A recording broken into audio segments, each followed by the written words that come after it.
dapat saya sebutkan namanya satu persatu tanpa mengurangi rasa hormat saya kepada beliau semua. Wabil khusus dan hadir di tempat ini Ketua DPW FPI Sampang Kiai Haji Nursif, Ketua DPW FPI Pamekasan Kiai Haji Ali Salim, Dewan Syura FPI Kiai Haji Fawraq Alawi dan Kiai Haji Abdul Malik, beserta sahibul hajat DPC FPI Ketapang. Kita doakan semua para habaib, para alim ulama, para asatid kita, para tuan guru yang tidak dapat saya sebutkan satu persatu, mudah-mudahan semuanya Allah panjangkan umurnya, Allah sehatkan badannya, Allah lapangkan rezekinya, Allah gabul hajat-hajatnya, amin ya rabbal. Dan salam penghormatan kami sampaikan kepada segenap panitia penyelenggara yang telah bersusah payah menyelenggarakan acara pada siang hari ini. Jazahumullahu khairal jaza. Mudah-mudahan panitia mendapatkan ganjaran sebesar-besarnya dari Allah Subhanahu wa taala. Dan salam penghormatan yang paling istimewa saya hadiahkan kepada hadirin hadirat, muslimin muslimat, mukminin mukminat yang hadir pada siang hari ini. Semua angkat tangannya, kita minta sama Allah, mudah-mudahan tidaklah kita keluar dari tempat ini kecuali semua dosa kita diampuni oleh Allah.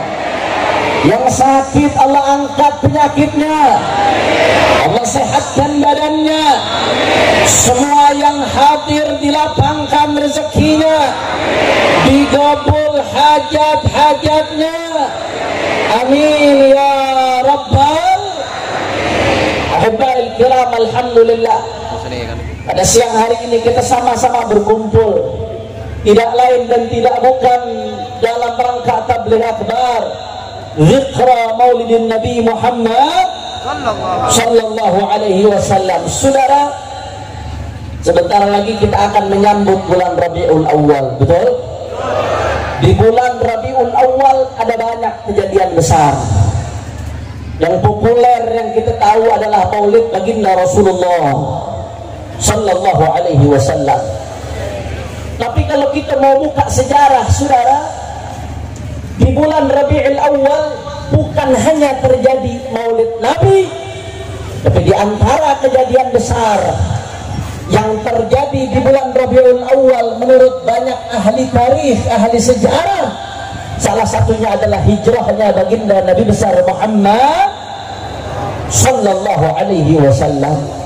Saudara, kalau kita bicara tentang hijrah Rasulullah, ada banyak hikmah, ada banyak ibrah pelajaran, ada banyak ilmu yang bisa kita petik dari hijrahnya Rasulullah sallallahu alaihi wasallam. Saudara, di antara sekian banyak pelajaran yang bisa kita ambil, bahwasanya saudara, ketika Nabi sallallahu alaihi wasallam sampai di Madinah, maka ketika itu pula berdirilah negara Islam pertama di atas muka bumi. Saudara, Profesor Dr. Syekh Muhammad Sa'id Ramadan Al-Buti rahimahullahu ta'ala rahmatan abrar, di dalam kitabnya Fiqhus Sirah An-Nabawiyah, beliau menjelaskan bahwasanya ketika Nabi sampai ke Madinah, kemudian berdiri negara Islam pertama di atas muka bumi,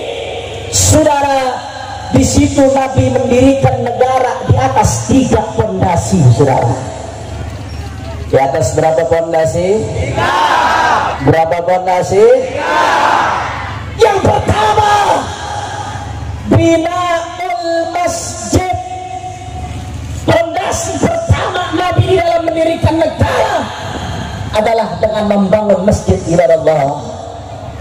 Ketika itu Pak Bu Rasul sallallahu alaihi wasallam sampai ke Madinah. Ketika Nabi sallallahu alaihi wasallam sampai ke Madinah, ketika itu orang-orang Madinah berebut supaya rumahnya dijadikan tempat tinggal oleh Rasul sallallahu alaihi wasallam. Saudara, jangankan Rasulullah, andai kata ada ulama hadir datang ke kampung kita, pasti kita berebut supaya ulama tersebut mampir, betul?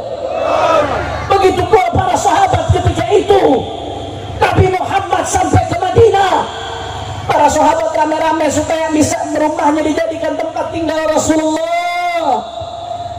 Tapi Nabi Pak Bu nggak mau mengecewakan salah satu di antara mereka. Karena kalau Nabi pilih salah satu, khawatir nanti yang lain kecewa, saudara. Akhirnya apa yang terjadi? Nabi biarkan ontanya berjalan.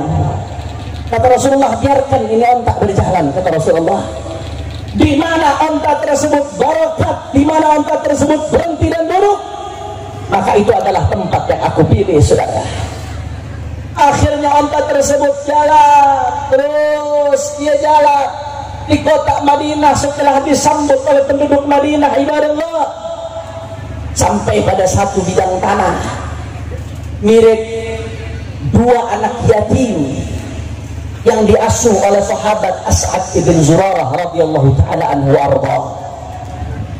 Masya Allah, ketika onta tersebut turun, Nabi pilih tempat tersebut, hahuna, kata Rasulullah. Disinilah tempat yang dipilih oleh Nabi Muhammad. Anda tahu saudara, ini dua anak yatim. Itu tanah harta peninggalan dari orang tuanya. Begitu Nabi pilih tempat tersebut, Nabi SAW pengen beli, saudara. Nabi nggak mau nyusahin dua anak yatim tersebut. Nabi pengen beli, tapi apa kata dua anak yatim tersebutlah, "Banahabuhu laka ya Rasulullah." Nggak perlu beli ya Rasulullah, tapi ini tanah kami hadiahkan untukmu ya Rasulullah. Allahumma salli ala Muhammad. Tapi di sisi lain Nabi tetap nggak mau, kata Rasulullah, "Bal istarituhu minnak." Tapi aku beli dari kamu. Akhirnya Rasulullah tetap beli tanah tersebut. Dalam satu riwayat disebutkan dengan harga 10 dinar, ibadallah. Singkat cerita, ibadallah, ketika Nabi SAW beli itu tanah, nggak pakai nunggu lama. Ketika Nabi sampai di Madinah, beli tanah tersebut, nggak pakai nunggu lama, saudara. Langsung Nabi SAW yang memimpin untuk membangun masjid, ibadallah. Nabi nggak perintah dulu, tapi Nabi tunjukkan dulu dengan perbuatannya. Nabi angkat itu batu-batu dengan tangannya. Nabi susun itu batu dengan tangannya, saudara. Sambil Nabi mendendangkan, Allahumma la aisha illa aishul akhirah, maghfiril ansar wal muhajirah. Ya Allah, kata Rasulullah, sambil Rasulullah bangun itu masjid dengan tangan mulianya, saudara. Apa kata Nabi Muhammad? Ya Allah, sesungguhnya tidak ada kehidupan kecuali kehidupan akhirat. Maghfiril ansar wal muhajirah, maka ampunilah orang-orang ansar dan muhajir ilallah. Saudara, para sahabat begitu lihat Nabi kerja, saudara, Nabi turun tangan bangun masjid dengan tangan mulianya. Sahabat begitu melihat hal tersebut, apa kata para sahabat? La in qa'adna wan nabiyyu ya'malu ladaka minna al-amalul mudallalu. Ya Allah, ini Rasulullah turun tangan, Nabi Muhammad Sayyidul Awwalin wal Akhirin turun tangan langsung angkat batu dengan tangan mulianya. Kata para sahabat, kalau Rasulullah turun tangan kerja, kami diam duduk saja, maka ini enggak benar. Ladaka minna amalul mudallalu, ini amal yang tidak benar. Nabi Muhammad kerja sedangkan aku diam. Akhirnya apa yang terjadi? Para sahabat rame-rame turun tangan membantu bangun masjidnya baginda Nabi besar Muhammad sallallahu alaihi wasallam. Dan akhirnya itu masjid adalah masjid yang sampai detik ini berdiri tegak di Madinah Al-Munawwarah dengan penambahan dan perluasan, saudara. Dari dasar yang pertama ini kita bisa ambil banyak pelajaran, saudara. Apa pelajaran yang bisa kita ambil dari pondasi yang pertama? Pelajaran yang pertama, mari kita lihat, saudara, bagaimana tadi Rasul sallallahu alaihi wasallam yad'un nas bihalihi qabla maqalih. Nabi Muhammad mengajak para sahabat sebelum dengan kata-kata, Rasulullah ajak dengan perbuatan dulu, saudara. Rasulullah mengajak sahabat gotong royong bangun masjid, tapi Rasulullah nggak perintahkan dengan kata-kata.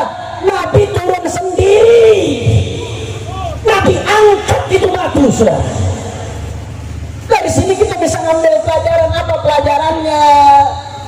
Pelajarannya buat para pemimpin, buat para tokoh, Kalau kamu mau didengarkan, kamu mau dipatuhi, kamu mau dijadikan contoh, maka tunjukkan dengan perbuatanmu sebelum berkata-kata, saudara. Betul lah betul?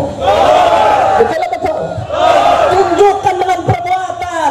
Kalau kau tunjukkan dengan perbuatan, maka otomatis rakyat akan ikut.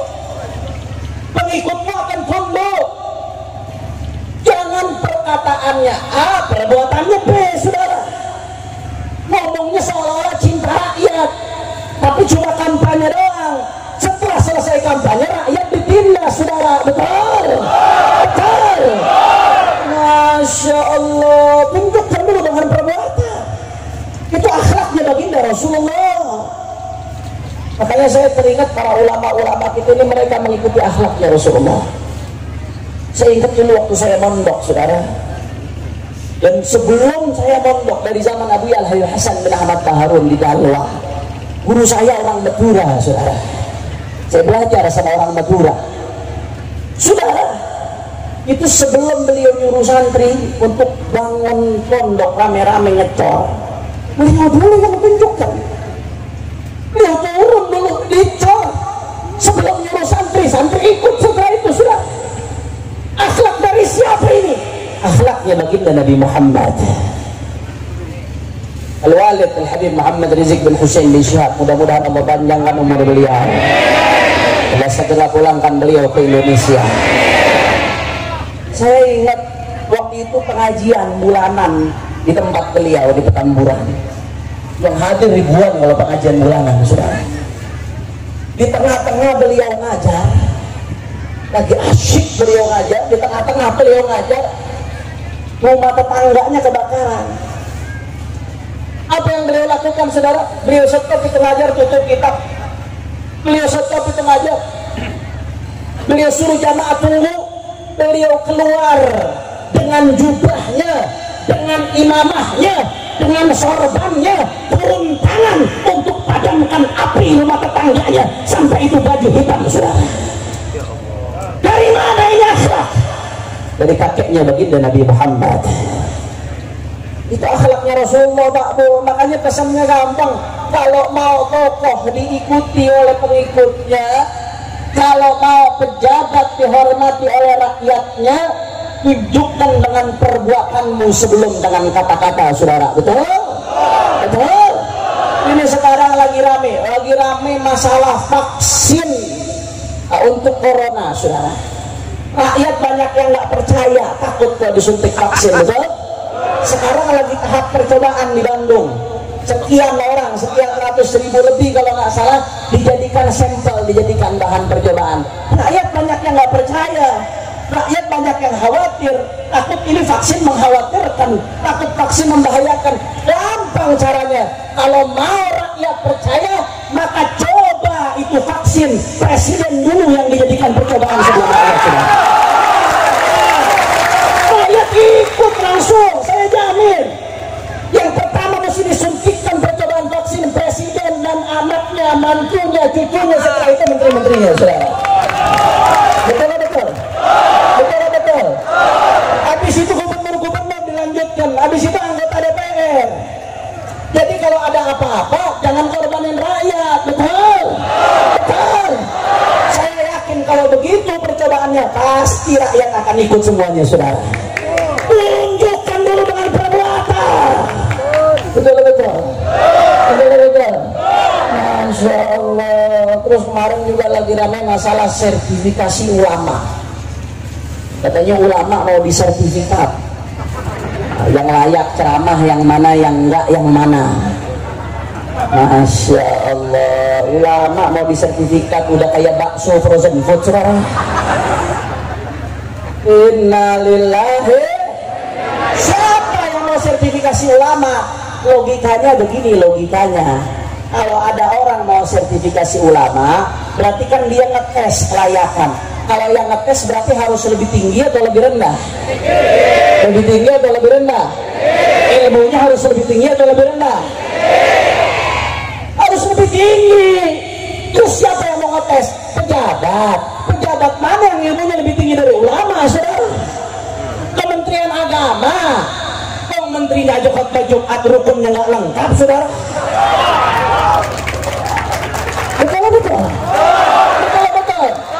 Kita siapa yang berani sertifikasi kiai sepuh di Madura, saudara? Siapa yang berani? Logikanya sudah kacau, nggak benar. Nggak bisa seperti itu, saudara. Kecuali yang mau sertifikasi lebih tinggi ilmunya. Sertifikasi itu didapat dari mana? Sertifikasi ulama didapat, sudah didapatkan dari baginda Nabi Muhammad, saudara. Sudah didapatkan dari Al-Quran. Ud'u ila sabili rabbik, perintah langsung dari Allah Subhanahu wa ta'ala. Betul? Masya Allah. Kira-kira sampai sini jelas atau tidak? Jelas atau tidak? Insya Allah. Itu pelajaran yang pertama. Kalau mau pemimpin dihormati, diikuti, maka tunjukkan dengan perbuatan sebelum kata-kata. Alhamdulillah. Kemudian yang kedua, saudara, ini jam berapa nih? 12 kurang. Lanjut apa jangan ya? Udah siang? Masih semangat? Yakin? Ibu-ibu udah keringetan. Lanjut terus. Betul. Saya dengar mana sampang semangatnya, angkat tangannya. Takbir.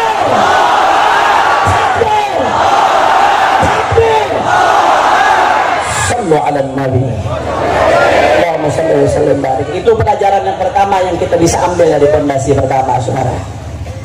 Kemudian pelajaran kedua yang tidak kalah pentingnya, kenapa Nabi Muhammad SAW begitu sampai ke Madinah, yang pertama Nabi lakukan adalah bangun masjid, saudara. Kenapa Nabi nggak bangun gedung parlemen dulu? Kenapa Nabi nggak bangun istana pimpinan negara dulu, padahal Rasulullah pimpinan negara pada saat itu, saudara? Kenapa Nabi nggak bangun pangkalan militer terlebih dahulu? Tapi yang pertama Nabi bangun adalah masjid, saudara. Kenapa? Seakan-akan di situ ada isyarat as-salah qabla kulli syai'. As-salah. Bagaimanapun kamu, siapapun kamu, kalau mau bahagia kuncinya mau rezeki berkah kuncinya mau senang dunia akhirat kuncinya salat, saudara. Imaduddin, tiang agama. Salatmu kau abaikan, kau sembarangkan, agama hancur dalam dirimu. Agama tidak akan hancur, tapi agama yang ada dalam dirimu akan hancur, saudara. Khususnya salat berjamaah. Masya Allah, ini kamu salat berjamaah adalah anugerah dari Allah buat kita, saudara. Untuk ngejar ketertinggalan kita yang sudah terlalu jauh, Allah kasih itu salat berjamaah. Luar biasa. Andai kata ada duit, andai kata ada yang mau ngasih, yang satu ngasih 100.000, yang satu ngasih 2.700.000 atau 3 juta lah kita lempengin. Kira-kira orang waras milih 3 juta atau 100.000? Jangankan orang waras, orang gila bisa milih, saudara. Kalau debat fulus, orang gila jadi waras, saudara. Betul? Itu yang kasat mata giliran sholat. Ada yang 1 derajat, ada yang 20 derajat. Kenapa kita bisa milih 1 derajat, saudara? Bisa jamaah, kenapa nggak jamaah? Bahkan dalam satu hadis yang diriwayatkan, saudara, man kharaja min baitihi mutatahhiran ila salatin maktubatin falahu mithlu ajril hajj al-muhrim. Barang siapa yang keluar dari rumahnya dalam keadaan mutatahhir, udah suci, keluarnya kemana? Ila salatin maktubatin, keluarnya ke sholat berjamaah di masjid. Apa kata Nabi pahalanya? Nggak nanggung Pak. Falahum mithlu ajril hajj al-muhrim. Maka dia dapat pahala seperti pahala orang yang haji yang ihram, saudara. Sekarang haji susah. Jangankan musim corona, musim biasa saja sekarang mendapat visa susah. mau yang reguler yang biasa nunggu sampai 15 tahun. Tidak mudah saudara. Tapi Nabi Muhammad sudah sediakan opsinya. Kalau sholat lima waktu dapat pahala itu. Kalau kau belum bisa haji kau dapat pahala itu. Jaga sholat lima waktumu. Tapi sayang kadang-kadang kita nggak sadar. Kita gampangkan, kita entengkan. Katanya Pak U, dulu para salafun soleh kalau udah ketinggalan sholat lima waktu saudara, nyeselnya luar biasa saudara. Para salafun soleh, Sayyidina Umar bin Khattab radhiyallahu taala anhu, sebagaimana dikutip dalam kitab Irsyadul Ibad oleh Al-Malibari. Sayyidina Umar bin Khattab pernah suatu saat Sayyidina Umar ketika jadi khalifah Amirul Mukminin, beliau sedang sibuk di kebun saudara. Cukup ada satu yang menangani, yang lain biar kembali fokus. Siap lanjut? Siap lanjut? Takbir! Sallu ala Nabi. Allahumma salli wa sallim baraka alaihi. Saudara, Sayyidina Umar bin Khattab pernah suatu saat lagi sibuk di kebun, saudara. Saking sibuknya Sayyidina Umar, sampai-sampai beliau nggak sadar kalau sholat berjamaah di masjid sudah selesai. Bukan ketinggalan waktu sholat, bukan ketinggalan sholat berjamaah, sholat asar. Sayyidina Umar bin Khattab begitu tahu sholat berjamaah di masjid selesai, apa kata beliau saudara? Inna lillahi wa inna ilaihi raji'un. Fatatni sholatul asar fil jamaah. Ushidukum anna haiti sadaqatan lil muslimin. Innalillah, kata Sayyidina Umar, aku ketinggalan sholat asar berjamaah. Maka saksikanlah kalian semua, ini kebun menjadi sebab saya ketinggalan sholat asar berjamaah. Saksikanlah kalian semua, ini kebun saya nafkahkan, saya sedekahkan untuk umat Islam. Kata ulama, sebagai tebusan sholat asar berjamaah yang ketinggalan saudara. Cuma gara-gara ketinggalan satu saat berjamaah sampai seperti itu responnya saudara. Hatim al-Asam dalam Tanbihul Ghafilin, Hatim al-Asam pernah suatu saat Hatim al-Asam ketinggalan sholat berjamaah, didatengin sama Abu Ishaq al-Bukhari, didatengin untuk apa? Ta'ziyah. Wa'azik, saya berbela sungkawa kamu hari ini ketinggalan satu sholat berjamaah. Kata Hatim al-Asam, apa ini baru benar, saya ketinggalan berjamaah, ada yang datang takziah sama saya cuma satu, tapi andai anak saya yang meninggal, kata Hatim al-Asam, pasti ribuan orang akan datang bertakziah kepada saya saudara. Apa kata beliau? Demi Allah, lain mata abnai jami'an ahwanu alayya min fawatis salat fil jamaah. Demi Allah, jangankan satu anaknya, andai kata semua anakku meninggal, maka itu bagiku lebih ringan ketimbang ketinggalan sholat berjamaah. Kenapa beliau begitu? Karena beliau sadar dampak kerugiannya, beliau sadar dampak kerugiannya saudara. Makanya sampai seperti itu. Inilah ibadah Allah. Kenapa Nabi Shallallahu Alaihi Wasallam begitu sampai ke Madinah, yang pertama Nabi lakukan adalah membangun masjid saudara. Alhamdulillah. Makanya sukses atau tidaknya tabligh akbar di pagi hari ini, tolak ukurnya bukan saat ini saudara, tapi tolak ukurnya kita lihat setelah ini. Kalau masjid-masjid sholat berjamaah ramai, berarti tabligh akbar sukses pada pagi hari ini saudara. Amin, amin, amin. Tapi kalau masjid-masjid sholat berjamaah sepi, berarti tabligh akbar pagi hari ini gagal. Na'udzubillah min. Makanya saya tanya, orang Ketapang siap ramaikan masjid-masjid? Orang kompak, khususnya yang laki-laki. Yang perempuan lebih afdal di rumah saudara. Khususnya yang laki-laki, siap istiqamah sholat berjamaah di masjid? Siap istiqamah ramaikan jamaah di masjid? Takbir! Sallu ala Nabi. Dan yang ketiga saudara, hikmahnya kenapa Nabi begitu sampai ke Madinah langsung bangun masjid? Hikmah yang ketiga saudara, karena kalau mau sebuah negara maju harus ada persatuan saudara.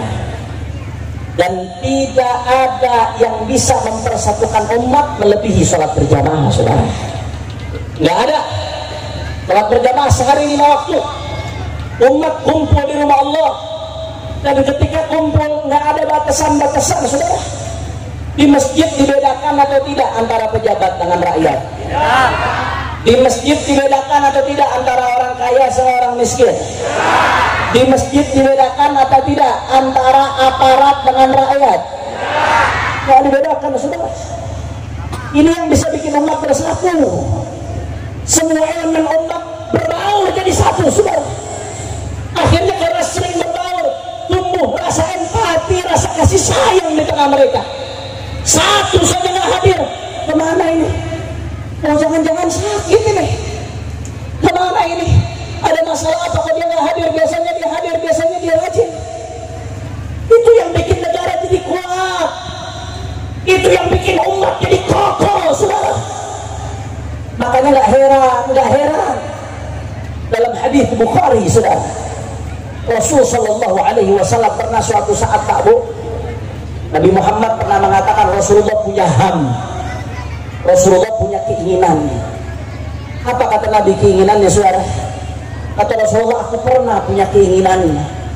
Aku pengen supaya sholat didirikan dimulai, biar ada yang jadi imam, kemudian aku keluar dengan sekelompok orang, sekelompok anak muda itu bawa kayu bakar. Kata Rasulullah, aku pengen keliling kota Madinah. Aku pengen lihat siapa yang nggak ikut berjamaah. Aku ingin bakar rumahnya, kata Nabi, saudara. Ini dalam hadis sahih. Nabi pengen bakar rumahnya, saudara. Ini kalau zaman sekarang udah dituduh radikal. Betul. Walaupun Nabi belum pernah bakar, nggak, Nabi belum sampai bakar, tapi Nabi utarakan keinginan itu. Nabi sampaikan keinginan itu, saudara. Kenapa? Di antara sekian banyak hikmahnya, di antara sekian banyak hikmah yang bisa kita petik, kita istinbat, karena orang yang nggak mau kenal masjid, yang nggak mau bersatu, itu yang merusak persatuan. Itu yang bikin masyarakat jadi pecah. Itu yang bikin masyarakat jadi tidak solid. Itu eksklusif, tidak mau peduli dengan saudaranya, saudara. Oleh karena itu saya ingatkan umat Islam, jangan mimpi umat Islam bisa menang, saudara. Jangan mimpi umat Islam bisa bangkit. Jangan mimpi umat Islam bisa hebat selama masjid-masjidnya sepi, saudara. Selama masjid-masjidnya kosong, khususnya sholat subuh berjamaah, saudara. Jangan mimpi umat Islam bisa tampil, bisa unggul ekonominya secara sektornya selama masjid-masjidnya masih kosong, masih sepi, saudara. Tapi manakala masjid-masjid umat Islam sudah ramai, sudah kompak, masjid betul-betul dihidupkan menjadi pusat peradaban umat, maka saudara, saksikanlah, saat itu tidak akan ada yang bisa menghadapi kemenangan dan kebangkitan umat Islam, saudara. Allahu Akbar, Allahu Akbar, Allahu Akbar. Sekali lagi saya tanya, umat Islam siap untuk hidupkan sholat berjamaah? Sekali lagi kurang kompak, siap untuk ramaikan masjid-masjid? Siap untuk hidupkan masjid-masjid? Takbir! Sallu ala Nabi. Itu yang pertama, saudara. Kira-kira jelas atau tidak? Jadi pondasi pertama yang dibangun oleh Rasulullah adalah masjid. Jam berapa ini? Udah jam 12. Lanjut atau tidak? Kayaknya udah gak semangat nih. Panas. Lanjut. Udah lapar. Lanjut. Masih semangat? Yakin? Saya salut sama orang Ketapang ini. Kenapa saya salut sama orang Ketapang?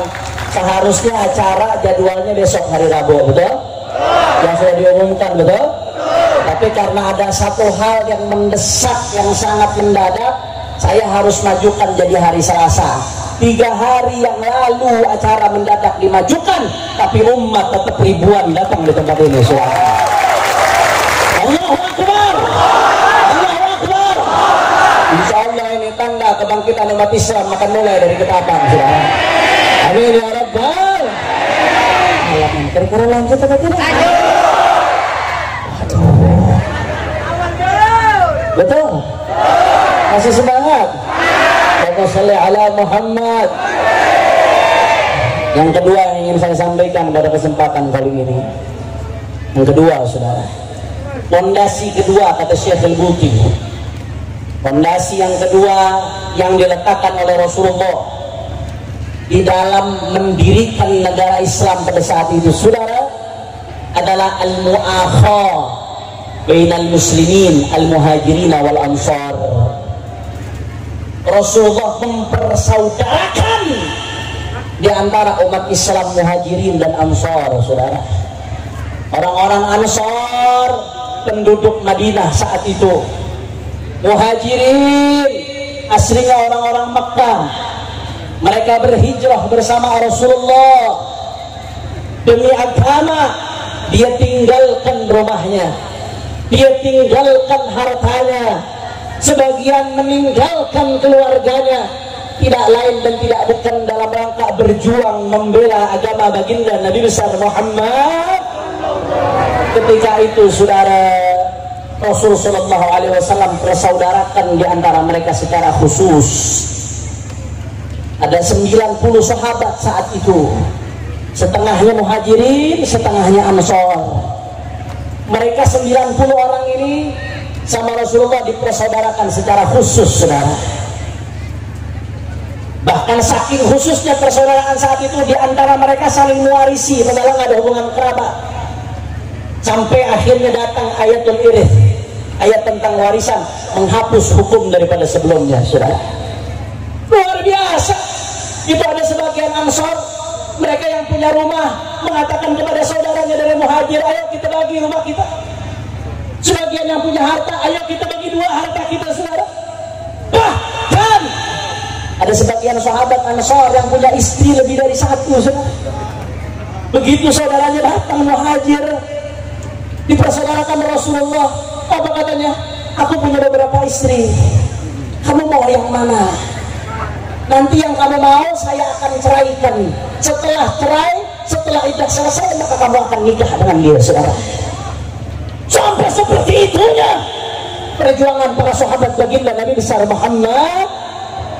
Masya Allah. Setelah masa persaudaraan khusus ini selesai, maka umat Islam kembali kepada mu'akhah ammah, persaudaraan di antara umat Islam secara umum, saudara. Bahwa kita sesama muslim, saya dan anda mungkin beda suku, saudara. Saya dan anda, saya nggak paham bahasa Madura, ada perbedaan bahasa di antara kita, saudara. Akan tetapi ada yang menyatukan kita. Semenjak saya lahir, semenjak anda lahir, kita sudah jadi saudara. Kenapa? Karena kita umatnya Rasulullah, saudara. Allahumma sholli ala Muhammad. Allahumma sholli ala Muhammad. Itu yang diajarkan oleh Rasulullah. Ini pelajaran yang bisa kita petik, saudara. Kalau umat Islam mau kuat, ini mesti kita perhatikan. Islam, ukhuwah Islamiyah di atas segalanya. Ya, silahkan kita junjung tinggi ukhuwah wataniyah, saudara sebangsa dan setanah air. Mereka yang non muslim, meskipun mereka beda agama dengan kita, selama mereka tidak ganggu kita, maka haram kita ganggu mereka, saudara. Betul? Karena kita saudara sebangsa dan setanah air. Ada juga ukhuwah insaniyah, saudara sesama manusia, walaupun beda negara, beda agama, selama dia nggak ganggu kita, kafir dhimmi, nggak boleh kita ganggu, saudara. Tapi jangan lupa ukhuwah Islamiyah di atas segala-galanya. Ukhuwah Islamiyah di atas ukhuwah hizbiyah, di atas ukhuwah jam'iyah. Ukhuwah Islamiyah di atas ukhuwah intimaiyah. Ukhuwah Islamiyah di atas segala-galanya, saudara. Di atas ormas, di atas partai, di atas apapun ada Islam, saudara. Betul? Tanamkan dalam hati kita, jangan sampai ada fanatik buta, saudara. Silahkan berormas selama ormasnya Ahlus Sunnah wal Jamaah, betul? Silahkan yang di NU dengan NU-nya, yang di FPI dengan FPI-nya. selama istiqamah di atas ahlus sunnah wal jamaah, maka masing-masing saling berjuang di bidangnya, saudara. Itu mesti kita junjung tinggi. Tapi jangan lupa, jangan sampai ormas di atas Islam, saudara. Jangan sampai kepentingan Islam kita taruh di atas kepentingan organisasi. Kita berorganisasi untuk apa? Untuk cari ridha Allah, untuk perjuangkan Islam. Hadratus Syekh Kiai Haji Hasyim Asy'ari, yang mana beliau merupakan murid daripada Kiai Haji Khalil Bangkalan, saudara. Mudah-mudahan kita dapat keberkahan beliau. Kalau anda buka di dalam Irsyadus Sari itu, bagaimana pidatonya Kiai Hasyim Asy'ari, Masya Allah, luar biasa. Kepedulian beliau terhadap Islam, kepedulian beliau terhadap umat, kepedulian beliau terhadap ahlus sunnah wal jamaah, yang beliau pikirkan, saudara, bagaimana Islam bisa izzah, saudara. Bahkan dalam salah satu pidatonya Kiai Hasyim Asy'ari mengatakan, ada pidato tertulis, saya punya, saudara. Beliau mengatakan tujuan utama kita yang paling tinggi adalah bagaimana caranya menerapkan syariat Islam di bumi Indonesia itu, saudara. Itu yang digariskan Kiai Hasyim Asy'ari. Artinya apa? Beliau mengajarkan kita berorganisasi ini bukan untuk Islam berkhidmah kepada organisasi, bukan, tapi organisasi berkhidmah kepada Islam. Hadratus Syekh Kiai Maimun Suhair mengatakan apa? Kamu nanti di akhirat dikubur, kamu nggak ditanya ma jam'iyatuka, kamu nggak ditanya ma hizbuka, yang ditanya ma dinuka wa man ikhwanuka. Berorganisasi bagus, tapi jangan lupa Islam di atas segala-galanya, saudara. Organisasi adalah kendaraan kita buat khidmah kepada Islam dan khidmah kepada NKRI, saudara. Betul? Makanya Sayyidul Walid dan Habib Muhammad Rizik bin Husain bin Syihab mengatakan apa? Alhamdulillah saat ini FPI masih istiqamah. Mudah-mudahan Allah berikan keistiqamahan, saudara. Tapi beliau pesan, andai kata sewaktu-waktu na'udzubillah min dzalik, na'udzubillah, sewaktu-waktu ada pemimpin FPI yang mabok, saudara, yang melenceng gak istiqamah, maka tegur. Itu ibarat bis, turunkan supirnya, kata Habib Rizik, saudara. Andai kata ada pimpinan FPI yang mabok, yang melenceng-melenceng, turunkan itu supirnya, saudara. Andai kata supirnya nggak mau turun, turunkan, hilangkan kendaraannya, keluar dari FPI, saudara. Itu pesan Habib Rizik Syihab. Jangan jadikan fanatik daripada keorganisasian mengalahkan fanatik kita ke Islam. Islam di atas segala-galanya, Islam di atas suku, Islam di atas organisasi, Islam di atas partai, Islam di atas segala-galanya. Itulah yang diajarkan oleh baginda Nabi besar Muhammad sallallahu alaihi wasallam. Kira-kira jelas atau tidak? Jelas atau tidak? Makanya saya mau tanya, umat Islam siap bersatu? Ya. Kurang keras, umat Islam siap bersatu? Ya. Kalau saya katakan umat Islam, semua jawabnya bersatu. Bisa? Bisa?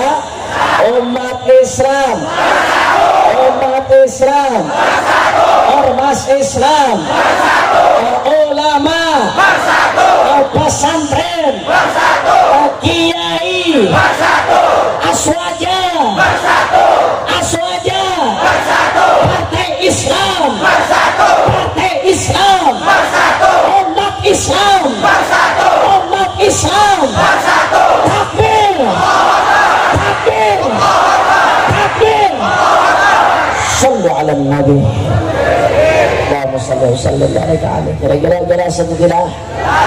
Jadi fondasi yang kedua yang diletakkan oleh Rasulullah adalah persaudaraan di antara umat Islam. Alhamdulillah. Kemudian yang ketiga, yang terakhir, saudara, fondasi ketiga yang diletakkan oleh Rasulullah di dalam mendirikan negara Islam yang begitu kokoh, yang begitu hebat, yang tidak pernah ada sebelumnya di atas muka bumi, saudara. Fondasi yang ketiga adalah Kitabatul Wathiqah, membuat piagam Madinah, yang mana saat itu piagam Madinah merupakan konstitusi negara Islam pada saat itu, saudara. Jadi sebelum negara-negara lain mengenal konsep konstitusi dasar negara, Rasulullah udah terlebih dahulu membuat konstitusi terbaik di atas muka bumi, saudara. Alhamdulillah. Itulah yang dituangkan dalam Piagam Madinah, konstitusi saat itu. Di Madinah Pak Bu, bukan cuma muslimin. Saat itu di Madinah ada sisa-sisa orang Yahudi ketika Rasulullah hijrah. Mayoritas penduduk Madinah masuk Islam, tapi ada sisa-sisa orang Yahudi, saudara. Di Piagam Madinah tersebut Rasulullah atur sebagai dasar dan negara yang dijadikan acuan oleh seluruh penduduk Madinah pada saat itu, saudara. Poin Piagam Madinah ada banyak, tapi di antara sekian poin, nanti ada satu poin yang penting yang ingin saya bacakan pada kesempatan kali ini, saudara. Hikmah yang kita bisa petik dari Piagam Madinah, saya nggak bisa sebutkan satu persatu, terlalu banyak dan terlalu panjang kalau saya sebutkan. Tapi apa hikmah yang bisa kita petik dari Piagam Madinah, saudara?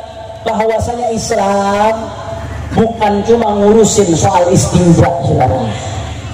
Islam bukan cuma ngurusin soal wudu, sholat, puasa, zakat, haji, saudara.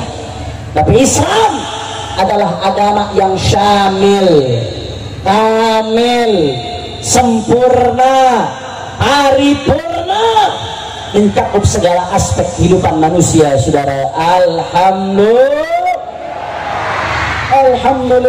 Makanya keliru kalau ada orang mengatakan, oh kalian Islam jangan bawa-bawa politik, jangan bawa-bawa Islam dalam politik, saudara. Hati-hati. Saya setuju, tidak boleh memperbudak Islam untuk urusan politik. Menggunakan Islam sebagai alat untuk memuaskan syahwat politik, itu haram politisasi Islam, saudara.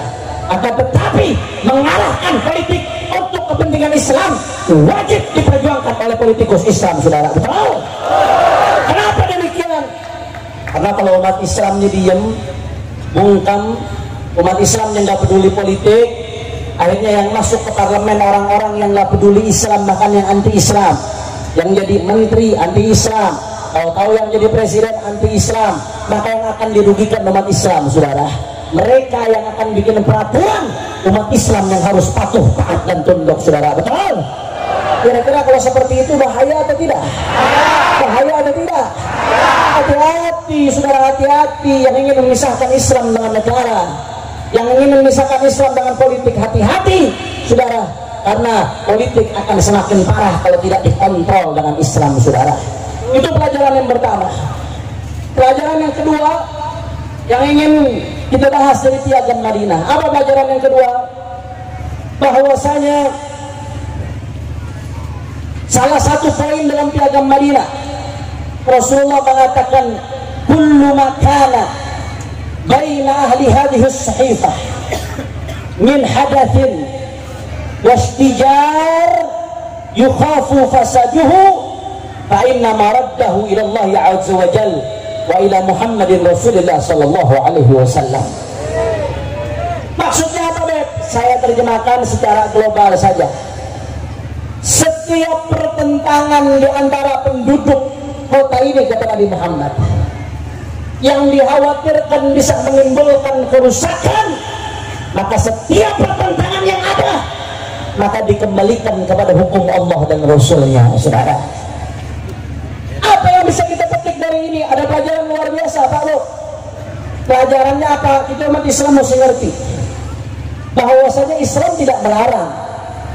Silahkan kalian bikin aturan, silahkan kalian bikin kesepakatan di antara kalian, silahkan ada peraturan presiden, ada undang-undang, silahkan.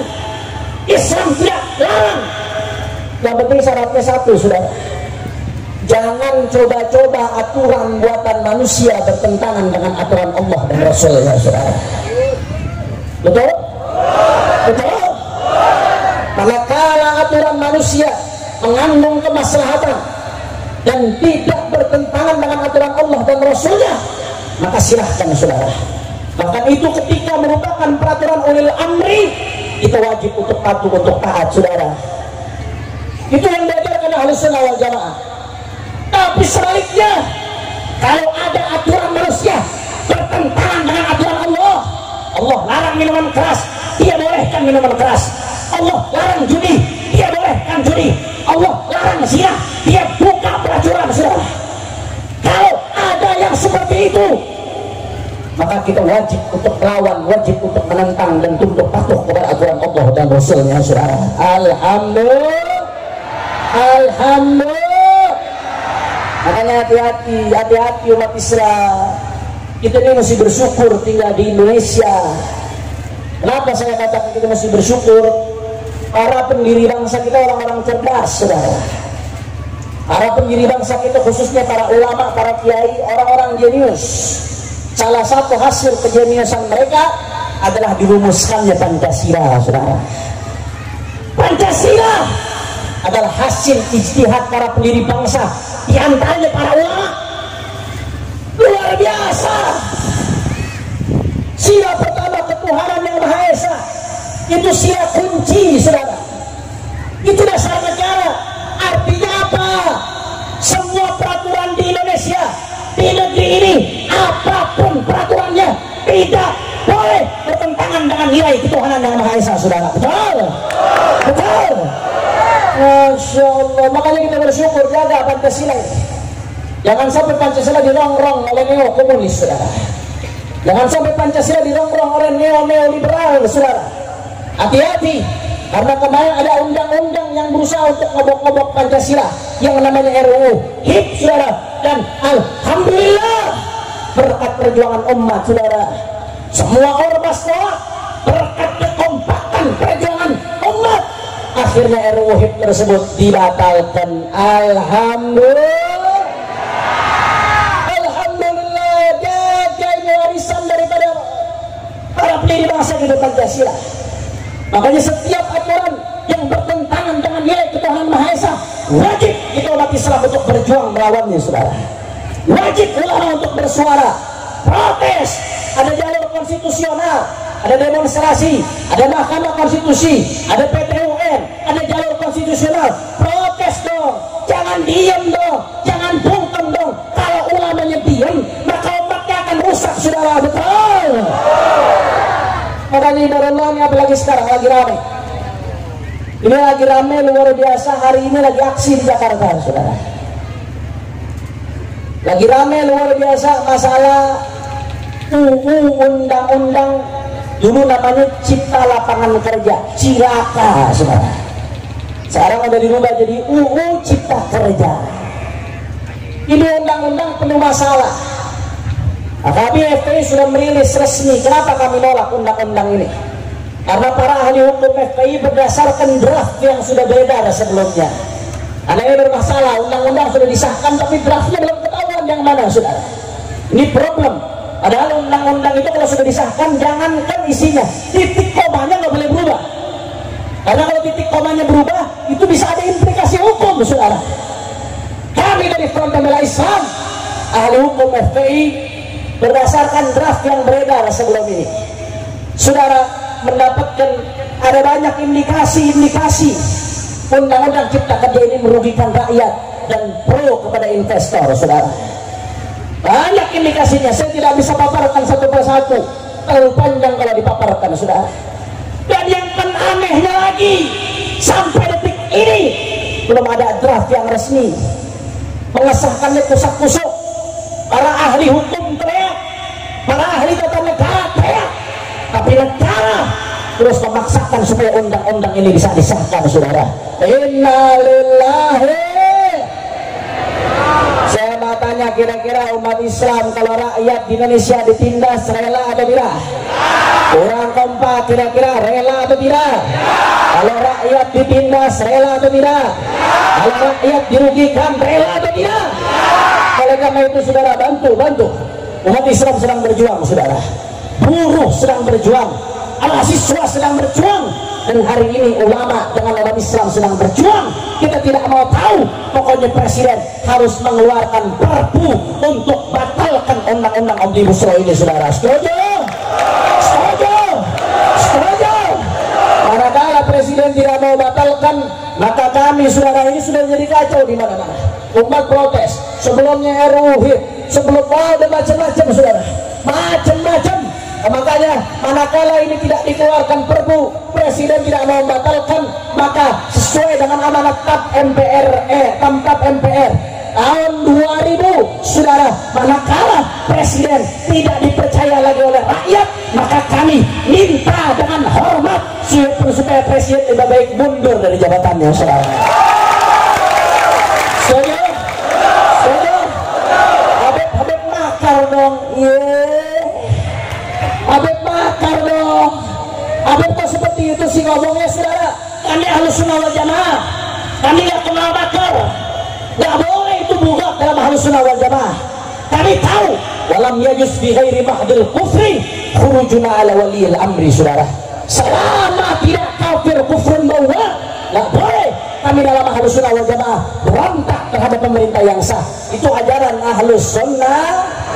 Tapi bukan berarti diam, bukan berarti bungkam. Berontak memang tidak boleh, tapi wajib menyampaikan amar ma'ruf nahi munkar, saudara. Afdalul jihad, kata Nabi, jihad yang paling afdal kalimat haqqin 'inda sultanin jair, menyampaikan kalimat yang hak di hadapan penguasa yang zalim, saudara. Dan termasuk hak konstitusi kami untuk minta presiden mundur secara terhormat, saudara.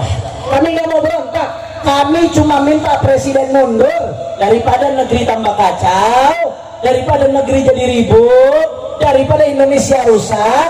Maka lebih baik orang kompak, lebih baik orang kencang, lebih baik siap jaga NKRI, siap jaga Indonesia, siap setia kepada Pancasila. Takbir. Umat Islam jangan pernah berhenti berjuang, saudara.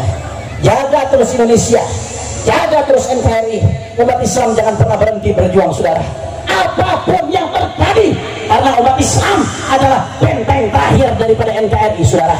Umat Islam adalah satu-satunya benteng yang bisa menjaga NKRI dari penjajahan asing dan asing. Oleh karena itu kami serukan kepada seluruh umat Indonesia, mari sama-sama kita bangkit, saudara. Apapun yang terjadi, jangan pernah mundur. Jaga Indonesia, saudara. Kaki jadi kepala, kepala jadi kaki, mati bersih mata. Jangan pernah mundur untuk jaga Indonesia, saudara.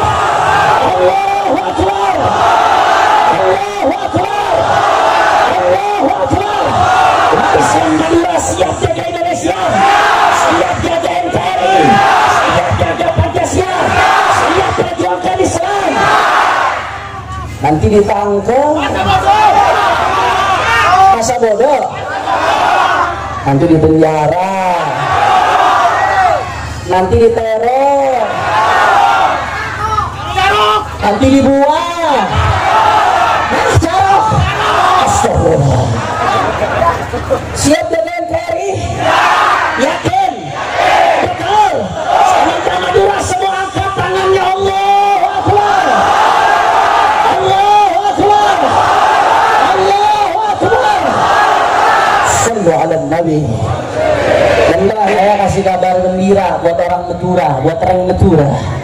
Saya kasih kabar gembira, Habib Rizik cinta luar biasa sama orang Madura, saudara. Bahkan di Madura sampai saat ini kebanyakan orang yang khidmah beliau di Mekah sampai saat ini kebanyakan orang yang khidmah di sekitar beliau adalah orang-orang Madura yang setia di sekitar beliau, saudara. Allahu Akbar. Hidup Madura.